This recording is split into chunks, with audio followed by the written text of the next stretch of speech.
I know when we contacted her, she was really excited about looking at the edge of Las Vegas because we were such a massively growing city that almost dead stopped. And that was really a lot of what she works with anyway, and she was really excited to kind of look specifically at Las Vegas and that line between the Mojave Desert and the city. During 2 weeks of walking in the recessionary winter of 2010, she may have witnessed Las Vegas when the flood tide of development had, if only momentarily, turned. Knowing that Las Vegas was the fastest expanding city in the country for many years, I thought this is an interesting moment of change. This is a fluid place. The edge of Las Vegas is constantly moving outward. When will it stop? What is the edge of Las Vegas all about? I love that it's sort of nondescript and kind of an uneasy place where there are bulldozings and water catchment, and all of that just sort of it grew in me and formed the inspiration for my project. Which she began by mapping the perimeter of the city and considering various permutations of a plan to circumnavigate Las Vegas. I started by planning a walk around the whole circumference of Las Vegas, and I Google mapped all the edge of Las Vegas, put it up on my studio wall, and measured it. And the circumference was about 150 miles, and I knew I had 10 days to 2 weeks, and I knew I could not walk that far. So I decided that I would walk a dash line, and I would take finite walks where I could walk out and back. And I mapped some good starting places, and I figured out 10 walks that would basically form a dash line around the city. It was a combination of this creative process and a familiar medium that guided her journey into the periphery. You know, when I make art, I really love to have a framework into which to plug watercolor paint. I'm really a painter. I really love watercolor paint. And I could see right away that this would give me a visual, almost a matrix or a framework. The maps of the place, the sense of the walk, the colors and the experiences of the walk would be a great starting place for paintings. Each work is given particular authenticity by its gathering of memories and experiences, along with the very earth of the walks that Emily sometimes mixes into pigments for painting.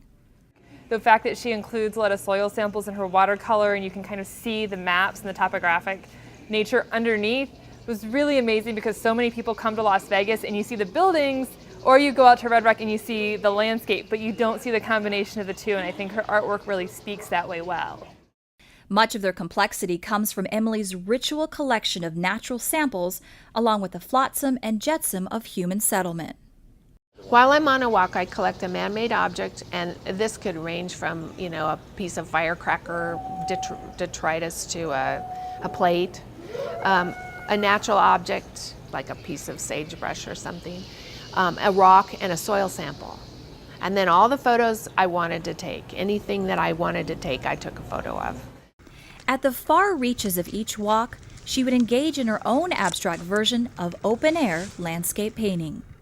And I would make color swatches, and I would make 9 color swatches.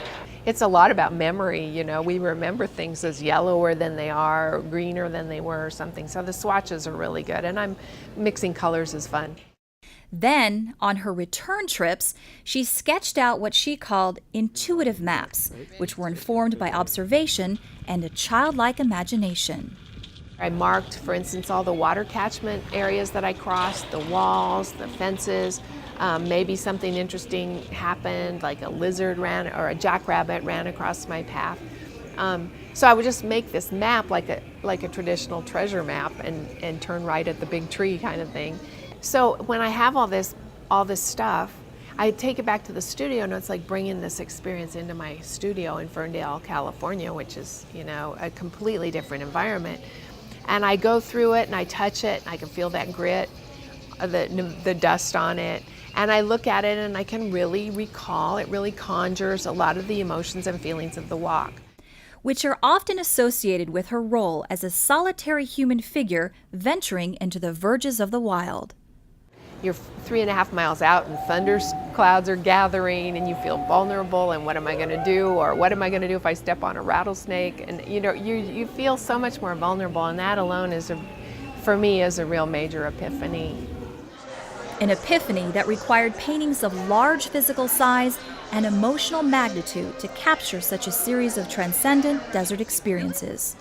They're 72 inches by 45 inches. So if you can imagine large, enormous doorways of topographic maps, some of them are vertical, some of them are horizontal, but we'll be hanging 10 of them that represent the 10 walks and 10 areas around the outside of Las Vegas.